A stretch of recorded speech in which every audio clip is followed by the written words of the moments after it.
it's Lo. Hi, I'm Haley, And we are Wrestling Winedown. On this episode, we'll be giving you all of the details about this week's shows, including Raw, SmackDown, NXT, and 205 Live. We'll also be covering the Shield's last match, as well as talking about some WWE rumors. So grab your glass of wine. We're going in for the 3 count.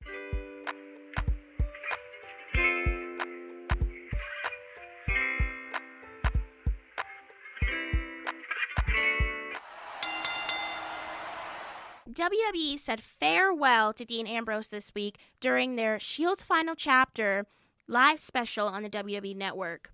As we know, Dean Ambrose is done with his contract with the WWE, and we've heard rumors and stuff about where he's going next, but it seems like for now, Dean Ambrose is he's going to go take a nap somewhere. He's going to relax. He's going to chill.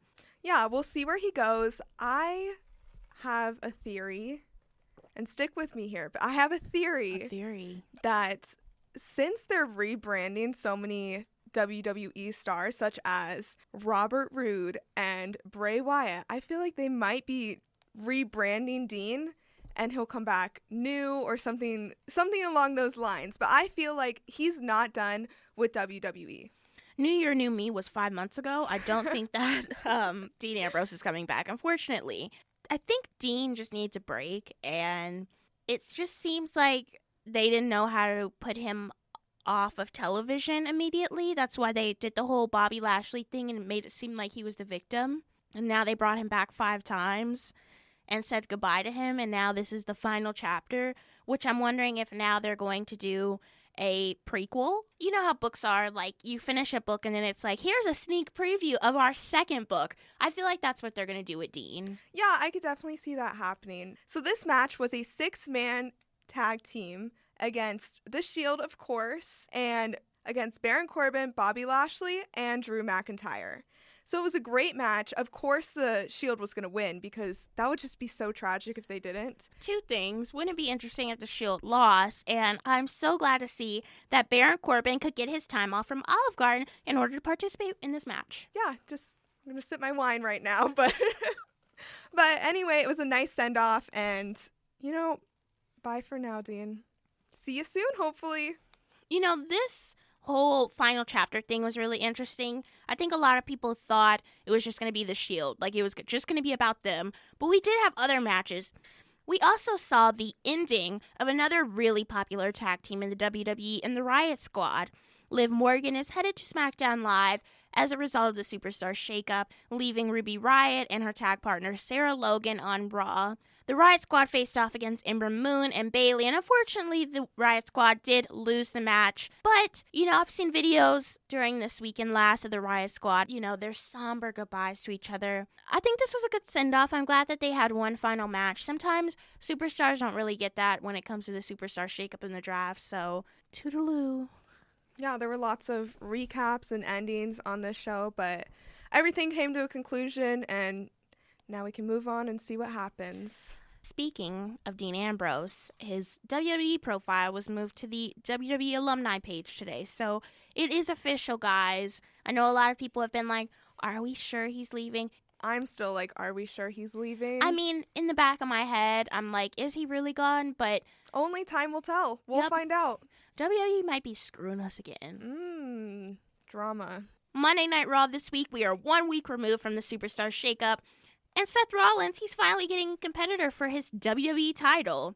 A bunch of different competitors. Obviously, we have Samoa Joe in the mix. We have Rey Mysterio, Drew McIntyre, The Miz, Olive Garden manager Baron Corbin, and AJ Styles, who obviously want a shot at his title. I feel like during the segment, more and more people just kept coming into the ring, and I was like overwhelmed. I was like, no more people can fit in here. I felt like maybe Oprah was in the ring. She was like, you get a title shot, you get a title shot, you get a title shot. But it was just Triple H. And, Styles, he steps up to the plate. He tells Seth Rollins, you know what, it's going to be me versus you for the title at Money in the Bank. And you know what? He saw into the future. AJ Styles is psychic. Mm-hmm.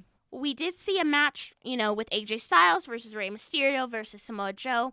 I'm just glad this match did not last as short as the match between Samoa Joe and Rey Mysterio at WrestleMania. I blinked, it was over. But yes, this match was a lot better than that one. And like we mentioned, AJ Styles did win.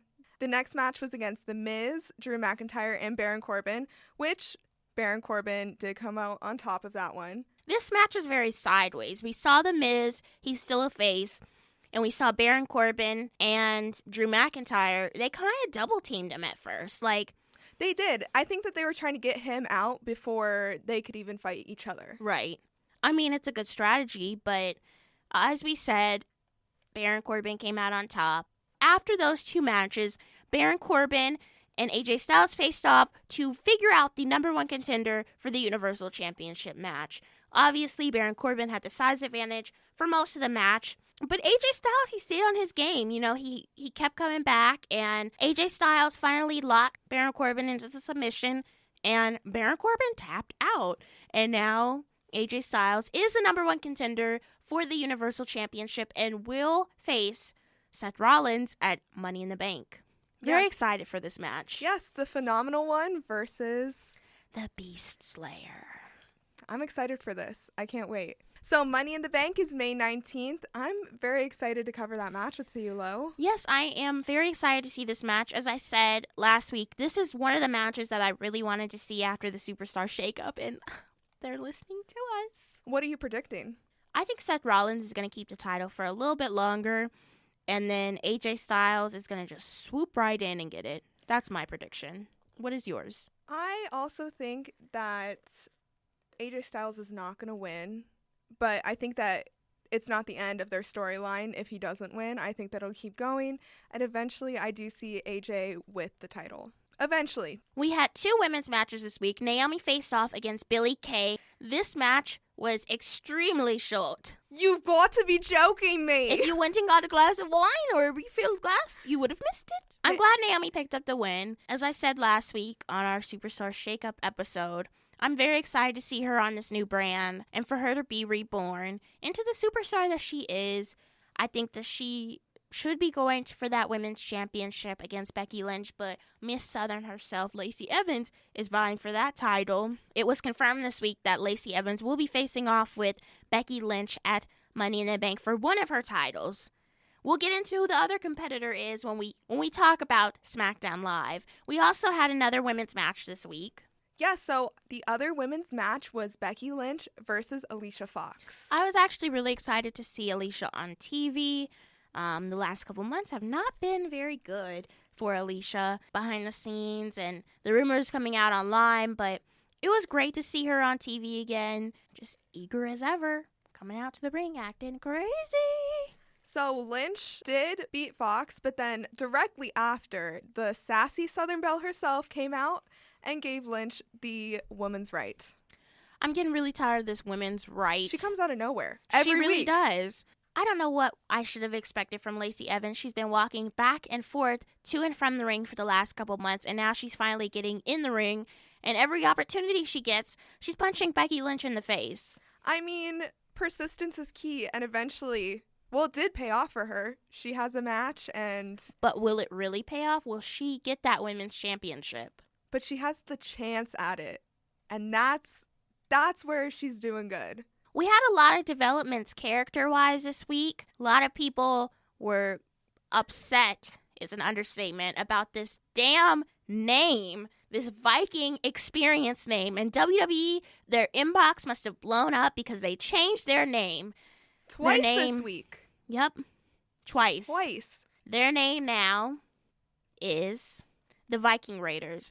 WWE was like, okay, we have the Viking Experience. We have the War Raiders. Let's just put them together. The Viking Raiders took on the Lucha House Party. It was a no contest. They demolished them, you know. It happens. They're big They're probably boys. mad about that damn name from last week. I'd be mad, too. I'd be mad, yeah. Another superstar who has been repackaged as a result of the Superstar shakeup and had quite the glow up is Mr. Robert Roode himself. Robert? Formerly Bobby Roode, now Mr. Robert Roode. You know, I'm not liking his mustache. I don't think it's very glorious. You can see all the comments you want online. I agree with them. But I love Bobby Roode as a competitor. I've seen him in different companies. We've seen him in NXT where I feel like he was at his best. When he first debuted, he was this amazing heel. He gave no shits about what anyone thought. Everyone just was in awe of him. And now I feel like they've dulled down his character so much, and now they're trying to repackage him as a ravishing Rick Rude type, which, okay, I get it, but damn, just give the man a chance. Like, I feel like they've done so much with him. If they just went back to square one and they started where he began, we wouldn't be having this issue. So Robert Roode ended up picking the win up over Ricochet in a great match.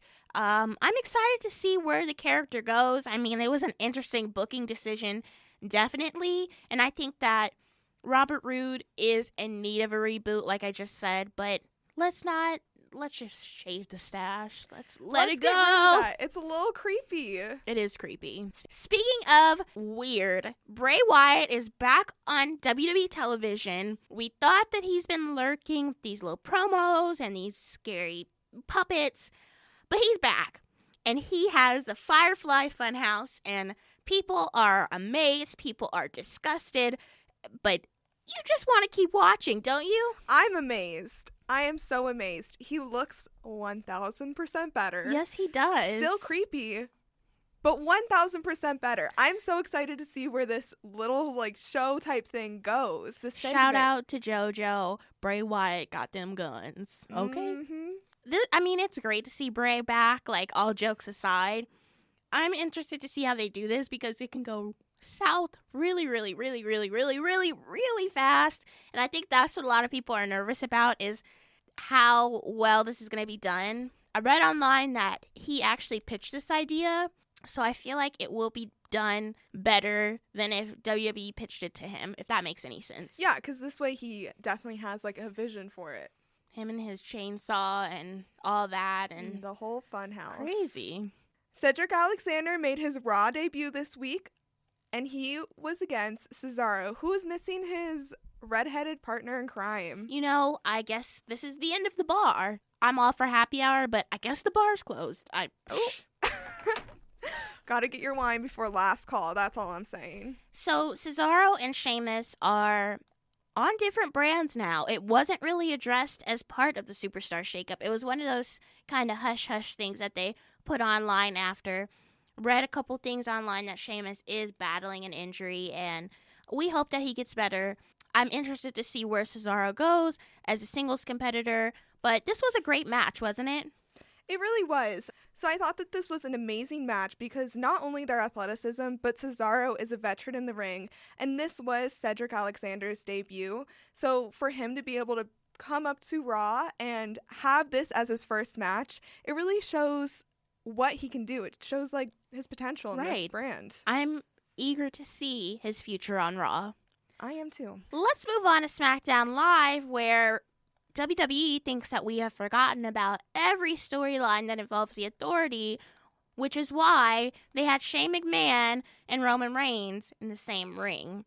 Roman Reigns, obviously, he punched Vince McMahon last week, and Shane McMahon is mad. During this confrontation, we see our musical superstar, Elias, come out, and we have another match for Money in the Bank. Elias, via song, talented, challenged Reigns to a match at Money in the Bank before getting into a limo with Shane McMahon.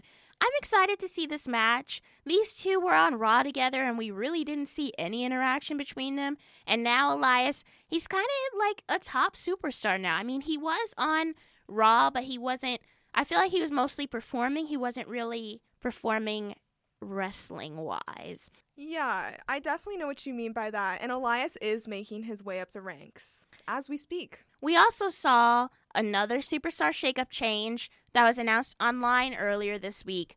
Andrade and Zelina Vega are officially back on SmackDown. This is because rumor has it that Fox is saying that they want them on SmackDown.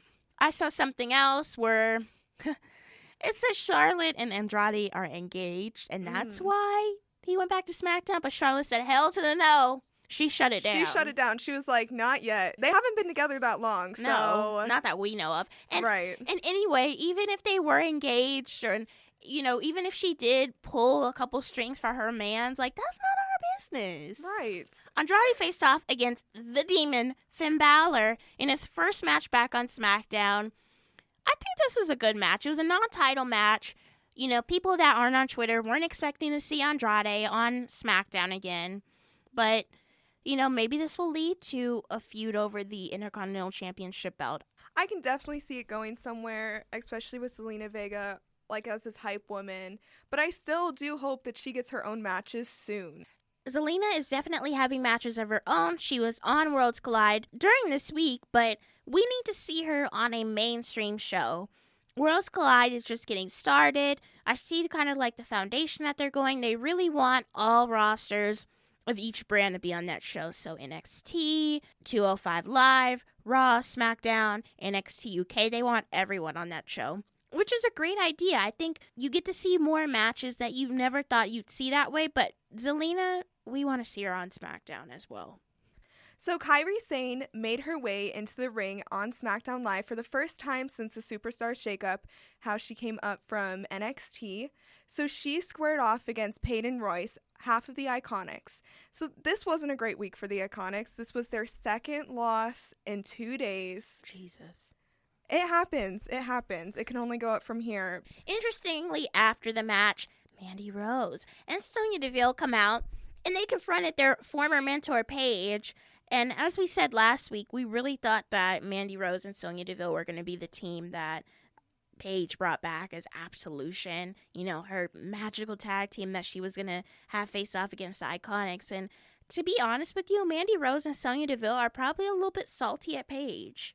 She was in this tag team with them, a very dominant tag team, and now she is with her second tag team. And to them, it's probably like, what the hell, you're replacing us? So I'm expecting to see Mandy Rose and Sonya Deville face off against Asuka and Kairi sooner rather than later. Just to spite Paige. Of course. Wouldn't be wrestling without it. So speaking of spite, Lars Sullivan didn't even let the match between Chad Gable and Jinder Mahal start. He went out there, he shut that down. That was not going to happen on this episode of SmackDown. Our Twitter is at WWDCAST. If anyone wants to volunteer to give this man a hug, please tweet us. We will pass the message along because clearly he needs a hug. He's interrupting all these matches. He's hurting. I told you guys last week he's hurting older wrestlers. Lars, what are you doing? Yeah, he came out. He knocked Jinder Mahal into the steel post and then laid out the Singh brothers and then went for R-Truth, and this was the match didn't even get to happen. He left the ring in shambles. Maybe he's hungry. Like, maybe he's just hangry and he gets mad and he goes out to the ring and he destroys everyone. Maybe that's the issue. Maybe. Or maybe he's trying to make his dominance known. Exactly. Maybe he saw how it worked out for Lacey Evans just walking out into the ring, leaving, and he was like, wow, she got a title match. I can just go destroy some people, not even have a match lined up for me, but still get a title match out of it. Yeah, Lars in NXT was a great competitor. He is definitely a powerhouse. He knows how to knock the wind out of people. But, now what he's doing is just, it's out of line. Like, thank you, next. Please give us something new. Can he have a match? His storyline needs to advance. Definitely. Lars Sullivan is not the only one that means business when it comes to WWE Championships. Bayley has said that she wants her chance. She got sassy this week. I was not expecting it. She is turning heel like we suspected. Yep. It's that side ponytail. It does something to you. Yeah, true, but maybe she's just tired of being walked over and really wants her match. Like, Charlotte could demand a match, so could Bayley. Bayley brought up really valid points when it came to why she deserves a women's championship opportunity. Becky Lynch has never beaten Bayley.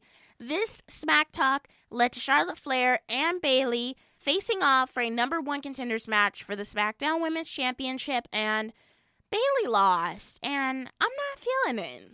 I don't think this is the last time she's going to come out and demand a match, though. I think that she is asserting her dominance right now and knows what she wants, and she's going to get it.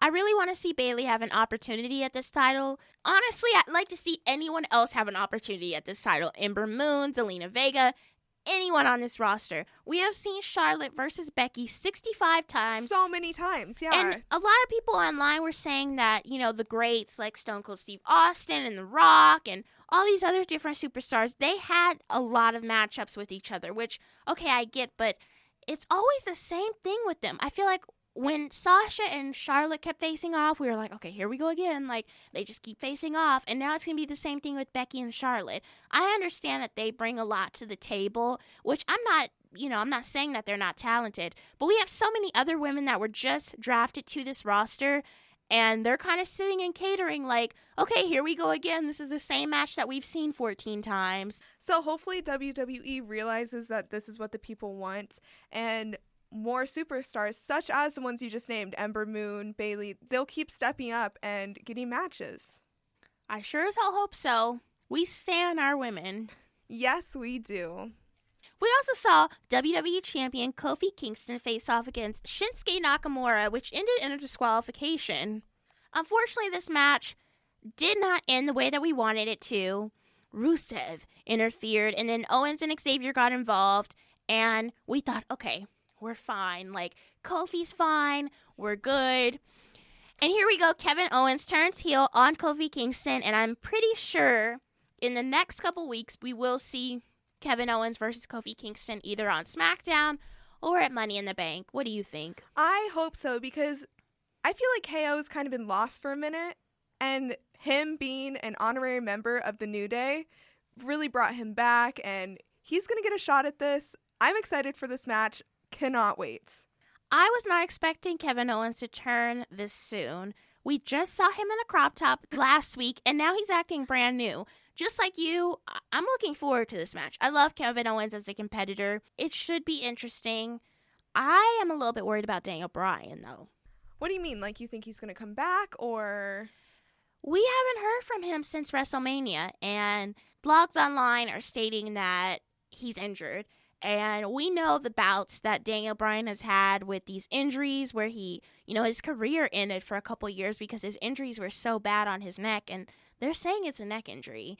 It's weird because WWE hasn't commented. Daniel Bryan hasn't commented. So everyone's kind of just speculating. And you have to think, is he still injured? Like, what's going on?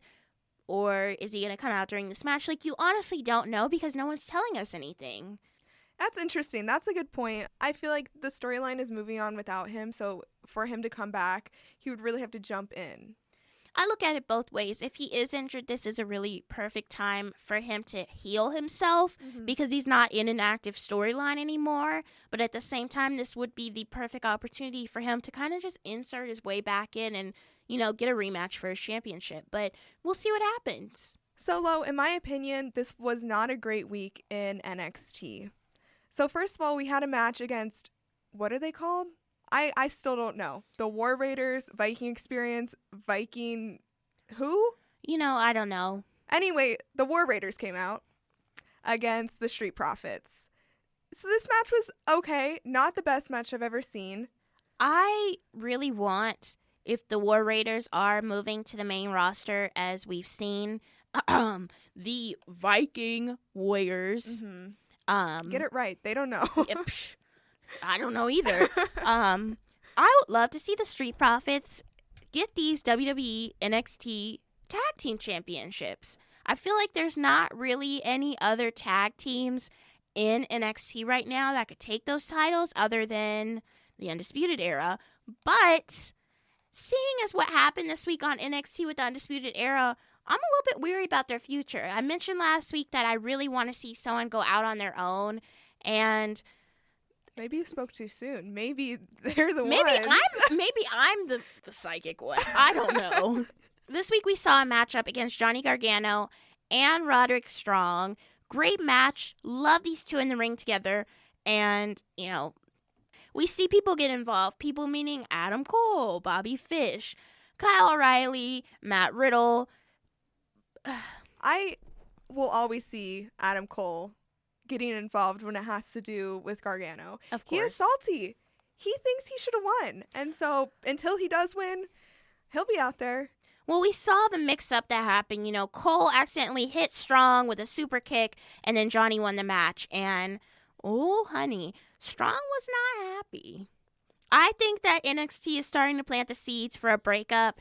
And like I said last week, I'd love to see Adam Cole go out on his own. But you know what would be really interesting is if Roderick Strong pushed him out the group. Roderick Strong became the leader, which would be so interesting because Roderick Strong was really uneasy about joining Undisputed Era. He had the armband, he put it on, then he took it off, and he just didn't know if he wanted to join, and then he finally joined the Undisputed Era. So it'd be interesting for him to just take the group from Adam Cole, baby.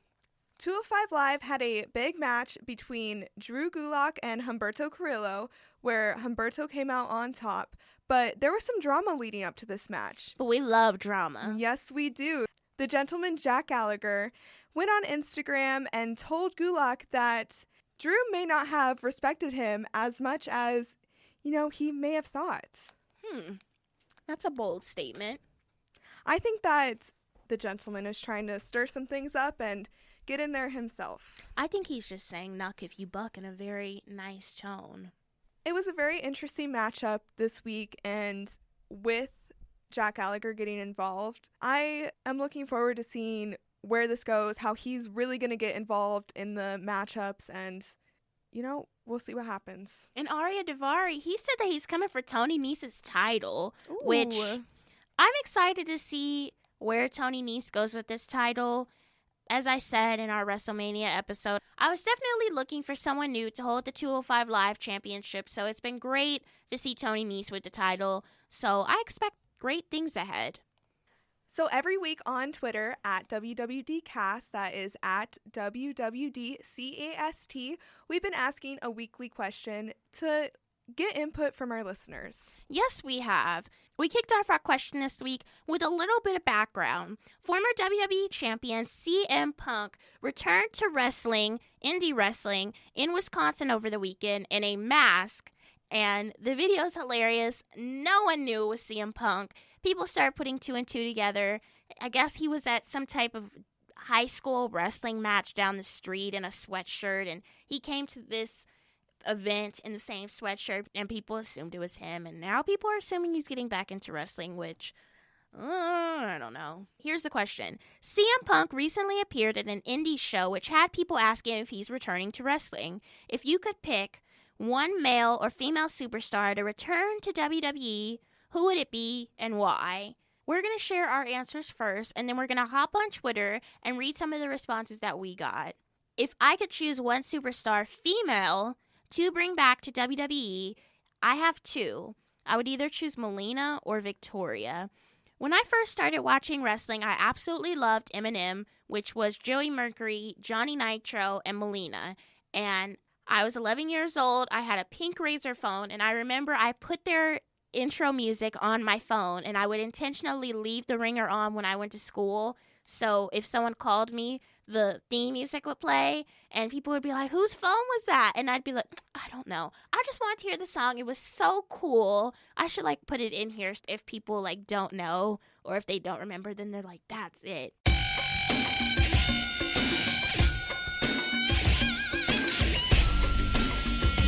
I loved Melina. She did the splits when she got in the ring. She was just so iconic for that, but she was also iconic for the work that she put in the ring. She's a 2-time WWE Divas Champion as well as a 3-time WWE Women's Champion, and I've just missed her. Among all of these younger talent that we're getting that are extremely talented and have their own personas, there's just nothing like Melina out there. There's also nothing like Victoria out there. People can try their hardest, but no one will ever be Victoria. Victoria has only held the Women's Championship 2 times, but her legacy within the WWE with the different factions that she's been in and the different programs that she's been involved in, I would 100% want her back. And a lot of people say that she's kind of blackballed from the WWE, and that's why she has been put in the WWE Hall of Fame, which is a whole nother area topic that I won't get into right now, but it was great to see her at the WWE Hall of Fame supporting her friend, Tori Wilson. That is my answer. 2 phenomenal women who I would absolutely love to see back in the ring any day of the week. What about you? Yeah, so I love those answers. Mine are also two women. Okay. So I chose the Bellas. So I know they came and went for a while, but I think it'd be really interesting to see if they came back now and if they were full-time wrestlers, just to see where they would go, what would happen, because they've done so much for WWE. They do have their own show, the Bella Twins. So being a full-time wrestler now, I would be interested to see who they match with and all of that. Let's hop on Twitter and see what some of our followers said this week. Danielle, with the username at SmackDownLive, said that she would want to see AJ Lee back. Saul, with the username at SOLFGC, said that he would want to see Paul and Katie Lee Burchill. Their packaging was severely underappreciated, and it would be refreshing to give them another go in this current WWE climate. I agree with that. I loved them together, and it just didn't work out for some reason. Spooky Little B-Word, we're keeping it peachy this week, with the username at Boy Meets Hummus, said that he would want to see John Morrison /Nitro /Impact /Moonrow and Victoria preach. Damon Cotton, with the username at Damon_the-boss, said that he'd want to see Carlito back. Hey Aisha said that she would want to see Eve Torres because she's the GOAT. She definitely is the GOAT. Would love to see her back as well. Pro Wrestling Fanatic at 5-Star Match said that they would want to see Damian Sandow or AJ Lee. Our final response was from BJ Mendelson, who is celebrating a birthday today. Oh, happy birthday! He said that he would want to see AJ Lee back, hands down. Great advocate for mental health, and I felt had more stories to tell in the ring with her character. 100% agree. Thank you so much to everyone that responded. I love seeing all the different ideas that you guys share along with your answers. We will be back next week with another question. Yes, and we'll be releasing it on Thursday, so keep an eye out. Let's get into the word on the street. As I mentioned last week, Luke Harper requested his release from the WWE. Many people felt some type of way about this. I felt some type of way about this. Luke Harper deserves better.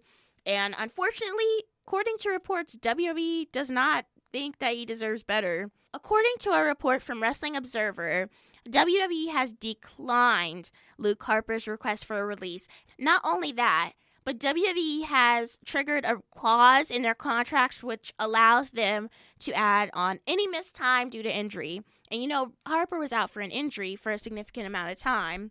So now his deal that would have ended in November, it ends in April 2020. Oh. This absolutely pisses me off. That makes me really sad. It makes me big mad. He doesn't want to be here, so why would they keep him? Because obviously he won't wrestle the best that he can if he isn't into it 100%. This really irritates me because earlier this week, Dustin Rhodes, who is the son of the late, great WWE Hall of Famer Dusty Rhodes and the brother of AEW founder Cody Rhodes, he announced that he's leaving, and rumors were swirling online for months now that he was about to jump ship and go to AEW, and he declined and said, I'm not going anywhere, and then all of a sudden, it was crazy. I watched it happen online. So this happened within a day. Dustin Goldust Runnels was announced as Cody's opponent for Double or Nothing right here in Las Vegas, and then Goldust also released a statement that he's done with WWE. Like, literally, like the snap of the fingers, he was done. Which I know, you know, with contracts and stuff, like, he probably was done weeks ago, and he just put the statement out at the same time they announced the main event of this pay-per-view for a rival company. Messy. Weird timing, but I'm happy for him. I'm happy for him, but I'm not happy for Luke Harper. Back to my point, you know, I feel like if it was so easy for Goldust, mind you, he has many years in this company. He's been with the WWE for 30 years, so I'm not comparing him and Luke Harper by any stretch. But when it comes to releases, do you see how easy it was for Goldust to get his release, and now Luke Harper isn't getting his? If I was Luke Harper, I'd be mad. I get it from like a WWE standpoint, like a business standpoint, and I get it from Luke Harper's standpoint. WWE sees a lot of their superstars leaving. They're done. They're just fed up with, you know, being on the road all the time and the whole debate about them being independent contractors, which it's just a lot. And I understand why a lot of them are leaving, but so many people are there in WWE to live their dream. And unfortunately, Luke Harper didn't have the experience he wanted, and I don't really understand why they're keeping him longer than his contract is even for now, just because he had an injury. They haven't done this for anyone else that I remember. Yeah, exactly like I said. If he doesn't want to be there, why are they making him stay? Shaking my head. Another thing I'm shaking my head at is there's a speculation, as reported by Cage Side Seats, that the reason the Riot Squad broke up is because Liv Morgan will be on the new season of Total Divas. Really? Yeah, so if that's the case, I'm disappointed that they would choose, the entertainment aspect of Total Divas over the entertainment aspect of keeping the Riot Squad together. With that, I feel like the Riot Squad was kind of starting to die down a lot, and fans online were in denial that they were, and a part of me was kind of in denial because they were just being booked so weirdly. I mean, WWE has done this before where they do certain things for this damn reality show that I can't stop watching, that I will drink the whole bottle of wine for. I love knowing the drama that's going on in their lives and seeing the scripted stuff and which wig Lana's going to wear this week. It's a good show, but like you said, it's weird for them to break up a team for that. I feel like they're trying to make up for the fact that Nikki and Brie aren't on the show anymore, so they're trying to get as much female talent in as possible, which, okay, I get. You got to keep your ratings up, but damn, do they have the whole roster on there now? Exactly. Like, Liv is cute. I could see why Liv is suspectedly going to be on Total Divas, but them moving her just because of this messed up the whole Riot Squad. It left Ruby Riott, doing who knows what, Sarah Logan, who knows what's going to happen with them. And so that's why I'm disappointed if this is true. Big news coming out of StarCast 2 weekend, which is taking place the same weekend as Double or Nothing. According to an article by Sports Illustrated, The Undertaker and Kurt Angle are officially out of StarCast 2. The article states that WWE does not approve of the appearances, which is crazy to me because the event's organizer put down a deposit before announcing Undertaker's participation, which we know how much the Undertaker charges, and his business is not cheap. Let's just say he knows his worth. He knows his worth. And doubled it. Yes. And now they're out of it, and a lot of people are speculating that WWE is getting a little bit nervous about AEW and this whole StarCast 2 weekend, because if you go on the website for StarCast 2, you see so many people from so many different parts of wrestling. You see people that are still active today. You see different wrestlers that were really popular in the past. There's just so many people there, and there's so many people there that are still affiliated with WWE, so it's kind of weird that they pulled these two out. Mm-hmm. Ric Flair is having a damn roast for himself, okay? Which, okay, it makes sense because the organizer is married to Ric Flair's daughter. That would be really weird if they pulled him out, but still, Lita's gonna be there. I think those are the only two that come to my head that I'm like, okay, I still think about WWE when I see them. WWE is protecting their goods. Yeah, they are. So our final word on the street, as we mentioned throughout this whole show, we're confused about the War Raiders, Viking Experience, Viking Raiders. Well, WWE may be changing their name for the 900th time. Okay, I'm done. Lo got up and left. She doesn't even want to know what the next name is. Okay, listen up. The Viking Warriors. I think it's the best one yet, though. If they're not going to keep the War Raiders, I think Viking Warriors is a lot better than the museum name Viking Experience. I have never, ever, ever, ever, ever seen WWE so confused about a name. I can't keep up. Like, I get the whole aspect of them not incorporating the word war because it's a PG show, war has a negative connotation behind it. Completely understand that. But they have changed these guys' names 4 times. You think they even know their name by now? Because I don't know it. Who knows? But my thing is, they're wrestling. It's not like they're coming out there holding hands, frolicking around. Like, War Raiders isn't the worst thing that they can name it. Like, yes, war has a negative connotation, but it's wrestling. It's fighting. Whoever's making WWE merch is having one hell of a time. They're like, oh my God, let's change it. Yeah, every week. It's like, should I put this out? And I don't even want to go look on WWE shop because I'm sure there's probably like 8,000 shirts by now with every single name that they've had. I hope that they're printing one name at a time and the rest are going to be on clearance soon. I don't want them to change the name again. We've seen enough. We have. It's confusing, everyone. What a week, Haley. What a week. It really has been quite the week. To go back and listen to our other episodes, you can find us on Apple Podcasts, Google Play, and everywhere else that you listen to our podcasts. Leave us a review or a rating. We want to know what you think about our show. You can also find us on Instagram and Twitter at WWDcast. That is at WWDCAST. And like we mentioned, keep an eye out for next Thursday when we drop our listener question. And we drop episodes every Saturday. Until next time, enjoy your wine and, of course, enjoy your wrestling. Cheers! Today's podcast is brought to you by Audible. Have you ever listened to all 5 episodes of Wrestling Winedown and you're trying to figure out, what should I listen to now?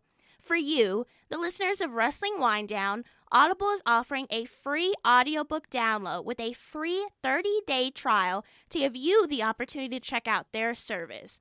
Currently, I'm listening to We're Going to Need More Wine by my girl Gabrielle Union. This is great to listen to in the car, maybe while you're chilling at home with your favorite glass of Chardonnay.